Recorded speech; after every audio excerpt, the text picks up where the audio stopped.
La historia de los mandamientos que encontramos en el libro del Éxodo, el segundo libro dentro de la Biblia, da comienzo con un Dios que es representado como un volcán. Mientras los judíos divagaban por el desierto del Sinaí, decidieron acampar en la falda de una montaña. Según el Éxodo, esto fue lo que pasó. Entonces Moisés llevó al pueblo fuera del campamento para encontrarse con Dios y se detuvieron al pie del monte. Todo el monte Sinaí echaba humo debido a que el Señor había bajado a él en medio de fuego. El humo salía como de un horno y todo el monte temblaba violentamente. El sonido de trompetas fue haciéndose cada vez más fuerte. Moisés hablaba y Dios le contestaba con voz de trueno. El Señor bajó a la parte más alta del monte Sinaí y le pidió a Moisés que subiera a ese mismo lugar. Moisés subió y el Señor le habló. Es así como la Biblia católica describe lo que ocurrió en el monte Sinaí, lugar donde el mismo Dios le entregó los mandamientos a dicho personaje. No se necesita ser muy inteligente para ver bien claro que estos versículos del capítulo 19 del Éxodo simple y llanamente describen un volcán, una montaña que echa humo, porque Dios había bajado a ella en medio del fuego, el humo subía como salido de un horno, toda la montaña temblaba violentamente, o sea, había temblores de tierra, el sonido de trompetas se hacía más fuerte y Dios hablaba como si fuera un trueno. Sabemos muy bien que los volcanes tienen mucho humo, dicho humo sale como si fuera de un horno al rojo vivo, existen muchos temblores de tierra, el sonido estruendoso se va haciendo cada vez más intenso y de vez en cuando la montaña estalla como si fuera truenos. Eso es lo que describe el Éxodo, un volcán. Y como fue desde este volcán que Dios habló a Moisés, entonces los mandamientos son dados por un Dios volcán. Y si usted entiende esta parte desde el principio, entonces el libro del Éxodo tiene mucho más sentido, que es simplemente una historia mítica inventada por un pueblo asustado por unos eventos catastróficos que incluyen dentro de ellos la erupción de un volcán. Y agréguele a todo esto que la mayoría de los estudiosos de la Biblia y los arqueólogos han determinado que esta historia es mítica por el hecho de que no se ha encontrado evidencia alguna que corroboren tales sucesos. Muy al contrario a ciertos documentales que aparecen sobre la arqueología que apoya el Éxodo, en realidad no se ha encontrado ninguna evidencia arqueológica de ninguno de los sucesos descritos en tal libro. Los ideólogos derechistas religiosos les gusta citar los estatutos que atribuyen a este dios volcán como base para su moral, a pesar de que no pueden recordar lo que los mandamientos incluso son y o nunca supieron lo que querían decir. Sin embargo, todavía se refieren a ellos cuando insisten en que América fue fundada en los principios judeocristianos. Afortunadamente para todos nosotros, ese nunca fue el caso, lo que será obvio a la vez que relatamos los mandamientos. Otra nota interesante para tener en cuenta con relación a los 10 mandamientos es que no existe una lista única de estos 10 mandamientos. Existen varias, para ser exacto 4. En el libro del Éxodo aparece la primera lista en el capítulo 20, versículo 19, y las demás en el capítulo 32 y el 34. En Deuteronomio aparecen en el capítulo 4, en el 24, en el 31 y en el 34. Si consolidamos todos los mandamientos que aparecen en estos dos libros, entonces serían 4 listas de 10 mandamientos. El hecho de que solo una lista haya pasado a través de la historia es porque la religión católica en su catecismo eligió cuáles eran esos 10 mandamientos y más luego las iglesias protestantes también eligieron cuáles iban a ser esos 10, usualmente basado en los que aparecen en el libro del Éxodo capítulo 20 versículo 19 en adelante. Los demás son ignorados. No codiciarás la casa de tu prójimo, ni codiciarás la esposa, ni su siervo, ni su criada, ni su buey, ni su asno, ni cosa alguna del vecino. Esto es la envidia, el deseo, uno de los 7 pecados capitales. Es curioso que los celos son un pecado mortal, pero la esclavitud no es aún mal vista. Es un pecado estar celoso de los esclavos que el vecino tiene, pero no es un pecado tener esclavos. Cuando se fundó Estados Unidos, ellos tenían esclavos. Así que eso es un principio judeocristiano que se puede decir que ese país fue fundado sobre. Y ahora que no permiten más la esclavitud, se podría decir que ellos han caído fuera de la ley de Dios. Observe que este mandamiento no es acerca de una acción, sino un pensamiento. La envidia es un crimen de pensamiento y no es que se supone que la gente actúe sobre estos sentimientos. No puedes tener esos sentimientos en absoluto. Y no solo este comportamiento es natural, va también en contra de todo lo que enseña el Evangelio de la prosperidad sobre el sueño americano. Mantenerse igual en cuanto al bienestar de los vecinos es lo que alimenta una economía capitalista. El 9º mandamiento sería: no levantarás falso testimonio en contra de tu prójimo. Nótese que no dice que no mentirás. Si no mientes, entonces, ¿cómo podrían pretender saber cosas que nadie puede saber? Esa es la afirmación de cierta convicción en que se basan la mayoría de las religiones. Es deshonesto afirmar como un hecho lo que no es evidentemente verdadero. Sin embargo, eso es lo que hacen todas las religiones. Así que si no mienten, no pudieran hacer proselitismo o el creacionismo no podría existir. Pero el mandamiento no dice no mentir. Solo prohíbe una especie de mentira, prohíbe calumniar a su prójimo. Y aún así esto propone problemas para los evangélicos, dado que ellos constantemente dicen ser testigos de cosas que nunca han visto. Pero esto no lo es todo. Sería más apropiado leerlo como que tú no deberás acusar falsamente a tu prójimo. Pero los fundamentalistas religiosos hacen todo lo contrario. Cuando se refieren a la agenda homosexual o cuando dicen que los ateos presumen materialismo o que tenemos fe en la evolución. Es más, cuando dicen que otros grupos religiosos son meras sectas en liga con el diablo. No solo es este mandamiento totalmente ignorado por lo más abiertamente partidario de este grupo, sino que tampoco es utilizado como precepto fundamental de la Constitución de los Estados Unidos, como algunos quieren dejar entender. Siguiendo nuestro conteo descendente, el próximo mandamiento sería: no robarás. Este es uno de los buenos, ¿verdad? Porque robar es ilegal en todas partes, a menos que usted sea un banquero que resida fuera de Islandia. Pero ¿qué pasa si estás viviendo en Egipto preparándote para el éxodo y Dios te dice que tomes cosas que sabes que no vas a devolver porque emprenderás un viaje fuera del país del cual no volverás? O peor aún, no robarás a menos que primero saquee la aldea y mates a todos sus habitantes, incluyendo hombres, mujeres y niños, con excepción de las niñas. Estas vírgenes son el botín que tienes que mantener para ti mismo, junto con el resto del ganado y cualquier cosa que desees de tus vecinos. Porque una vez que todos estén muertos, realmente no es robar, ¿verdad? Esto fue lo que Dios le ordenó hacer a su pueblo escogido, una y otra vez, incluso después que Él les dio estos mandamientos. El 7º mandamiento es: no cometerás adulterio. Ahora, puesto que para la mayoría de ustedes una gran parte de sus amigos son cristianos, y que de todos los cristianos que personalmente conoce muy bien, ¿cuántos puede nombrar que nunca han roto este mandamiento en particular? Era mucho más difícil cometer adulterio en los tiempos del Éxodo, cuando la piedra de estas tablas estaban calientes del cincel, ya que solo cuenta como adulterio si la mujer está casada con otro hombre. No importa si el hombre que comete el adulterio está casado. Si él lo está, entonces ella podría convertirse en otra de sus esposas. Si la mujer está casada, entonces significaría la muerte para ambos. Porque la Biblia define el matrimonio como entre un hombre y muchas mujeres, siempre y cuando el hombre pueda darse el lujo de mantenerlas en su casa. Usted todavía puede fornicar con otras mujeres que no son su esposa, y no sería adulterio tampoco, porque los hombres también podían tener concubinas. No es adulterio si ella vive en su casa. Tiene que vivir con usted para no ser calificado de adulterio.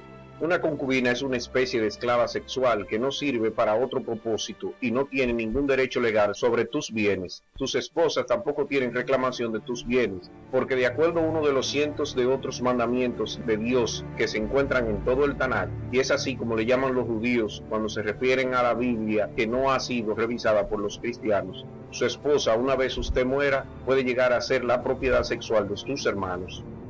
Pero aún después de esto las cosas empeoran. Porque además de que en esos tiempos podían tener varias esposas y una colección de concubinas personales, también podían tener esclavas sexuales, mujeres usadas solo para el sexo forzado. Para muchos eso equivaldría a violación, pero la Biblia lo condona porque la Biblia considera la violación sexual como un preludio al matrimonio. Si vivieras en la edad de bronce en Israel y ves a alguna chica joven caminando sin escolta, le puedes violar incluso si no quiere. Si resulta que ella está casada, entonces una sentencia de muerte para ambos. porque la Biblia es así de absurda. Pero si ella no está casada ni prometida a otra persona, entonces si la violas y te atrapan, tienes que pagar 50 shekels de plata a su padre y es tuya. Su padre no querrá recuperarla después de eso, porque los hombres no quieren a una mujer soltera que no es virgen. Es considerada mercancía dañada. En aquel entonces tenían esta política que si lo usas, lo compras. Así que tu víctima se convierte en tu esposa. Y para agregar al insulto, si ella alguna vez te es infiel, puedes llevarla al templo y ser vista por un sacerdote, y él podría obligarla a tener un aborto. Y para el que dude que esto es verdad, lo puede leer en el libro de Números capítulo 5. Así eran las leyes de un Dios justo y recto, infinitamente sabio e infalible. Y estas leyes de principio para la religión judeocristiana fueron pasadas a nosotros, pero hoy en día las hemos abandonado, pues nos dimos cuenta de lo ignorantes y abusivas que eran. Mandamiento número 6. No matarás. Muy a menudo este es el único mandamiento que la gente recuerda, y creo que este mandamiento es prueba de que Dios es justo y amoroso, porque matar es ilegal, a menos que tu país tenga legalizadas las ejecuciones de reos. Por ejemplo, el estado de Texas, en particular, ha matado a cientos de prisioneros, más que cualquier otro sitio del mundo, y es considerado legal matarlos. Es curioso que Dios manda a no matar, pero por el otro lado les dice a sus seguidores matar a todos los demás por cualquier razón que llegue a su mente. Prueba de ello es que en la Biblia la pena por ser homosexual es la muerte, la pena por comer mariscos es la muerte, la pena por mezclar algodón con poliéster es la muerte, la pena cuando un niño desobedece a su padre es la muerte, y la pena por practicar la libertad de religión, concepto por el cual muchos países fueron fundados, también es la muerte. Sí, la Biblia dice que ama a tu prójimo hasta la muerte. En realidad, cuando dice que ames a tu vecino como a ti mismo, significa realmente ama a tu compañero judío como a ti mismo. No estoy relajando sobre esto, es un error de traducción común. Los judíos eran el pueblo elegido de Dios después de todo, y fue a estos que Dios le dijo que hicieran lo mismo a cada otra tribu que encontrara, matarlos a todos, incluso los niños, ninguno debe sobrevivir. Ejemplo claro de ellos es Ezequiel capítulo 25, versículo 17. Me vengaré de ellos terriblemente, los castigaré con ira, y cuando haga esto, reconocerán que yo soy el Señor. Así lo dice la Biblia católica. Mandamiento número 5. Honrarás a tu padre y tu madre. Este es otro de los buenos, ¿verdad? A menos que, en comparación con el Evangelio de Mateo, donde Jesús dice, no piensen que he venido a traer la paz sobre la tierra. No vine a traer la paz, sino la espada, porque he venido a enfrentar al hijo con su padre, a la hija con su madre y a la nuera con su suegra. Así el hombre tendrá como enemigos a los de su propia casa. El que ama a su padre o a su madre más que a mí, no es digno de mí. Y el que ama a su hijo o a su hija más que a mí, no es digno de mí. El que no toma su cruz y me sigue, no es digno de mí. El que encuentre su vida, la perderá, y el que pierda su vida por mí, la encontrará. Y si piensa que esto está fuera de contexto o algo inusitado de parte de Jesús, entonces lean el Evangelio de Lucas, capítulo 14, versículo 26. Si alguno viene a mí y no aborrece a su padre y madre, a su mujer e hijos, a sus hermanos y hermanas, y aún hasta su propia vida, no puede ser mi discípulo. Creo que es curioso que para que muchas organizaciones cristianas que se describen a sí mismos como orientadas a la familia no siguen lo que Jesús obviamente enseñó con sus palabras en la Biblia. Por supuesto, en 1 de Juan capítulo 3 versículo 15 dice, todo el que aborrece a su hermano es un asesino, y ustedes saben que ningún asesino tiene vida eterna permanente en él. Y si seguimos en el Apocalipsis capítulo 21 versículo 8, pero los cobardes, incrédulos, abominables, asesinos, inmorales, hechiceros, idólatras y todos los mentirosos tendrán su herencia en el lago que arde con fuego y azufre, que es la segunda muerte. Jesucristo dice que ames a los otros judíos como a ti mismo, pero también dice que te odies a ti mismo y a tu hermano, y alguien que aborrece a su hermano es un asesino que va a morir en un lago de fuego. Y debes tomar tu cruz para seguirle a él, o no obtendrás vida eterna, independientemente de lo que haya dicho Jesús. Si le parece que esto es otra de cientos de absurdas contradicciones que se encuentran por toda la Biblia, no le ha parecido mal. Y volviendo al tema, no hemos leído el mandamiento entero.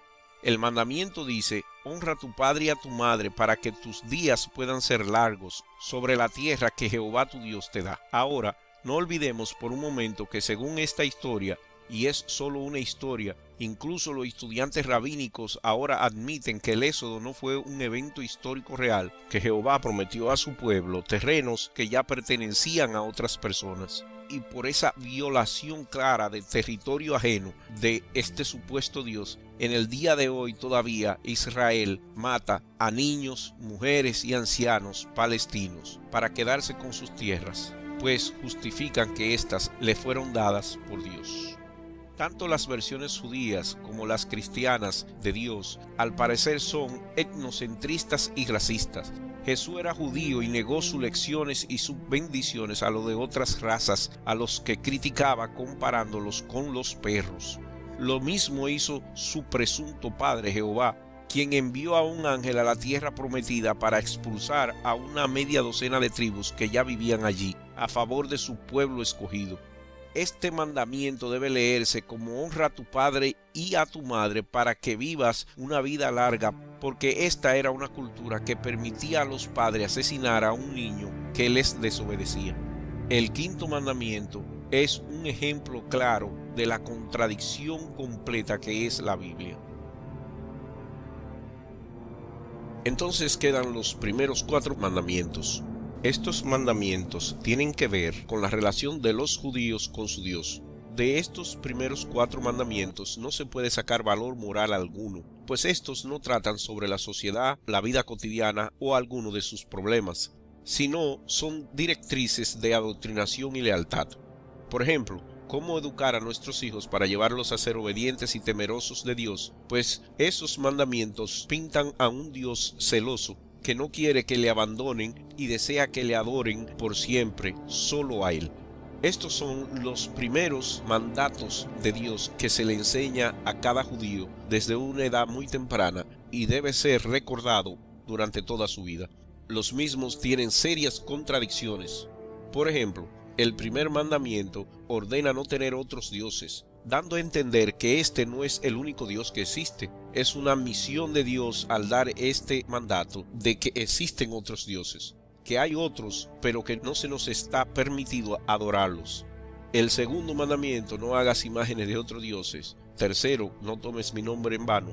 Y el cuarto: santificará las fiestas. Simple y llanamente denotan unas directrices de un Dios egoísta, de un Dios celoso. Y como ustedes saben, los celos expresan egoísmo, sospechas de confianza e implica un horrible resentimiento u hostilidad hacia otras personas porque gozan de cierta ventaja. La Biblia misma en varios sitios describe cómo desde la misma boca de Dios Jehová, este expresa ser un Dios celoso. En Éxodo capítulo 20, versículo 5, no te inclinarás a ellas ni las honrarás, porque yo, el Señor tu Dios, soy un Dios celoso, que visito la maldad de los padres sobre los hijos hasta la 3ª y la 4ª generación de los que me aborrecen. En Éxodo 34, versículo 14, no te inclinarás ante otro Dios, pues Jehová, cuyo nombre es celoso, es un Dios celoso. Deuteronomio 4, versículo 24, porque Jehová tu Dios es fuego consumidor, un Dios celoso. Y en Salmo 79, versículo 5, ¿hasta cuándo, oh Jehová, vas a estar enojado para siempre conmigo? Tu celo quema como el fuego. Entonces la Biblia deja establecidas sin ningún remordimiento que el Dios Jehová es un Dios celoso y que no quiere que tú sigas a otros dioses. Y esos son los 10 mandamientos de la ley dada por el Dios de los judeocristianos, Jehová.